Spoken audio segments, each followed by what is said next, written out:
Ayan. So, nabitin yung order natin.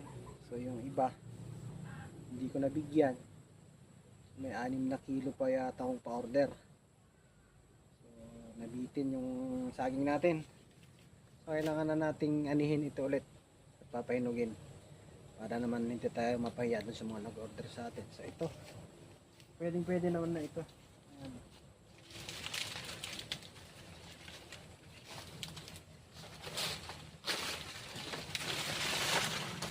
Tampuhin.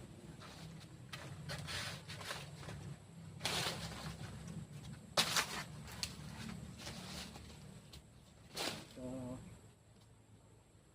anihin na natin. Bukas maghapon yan, sigurado hinog na yan. Ayan, so let's go.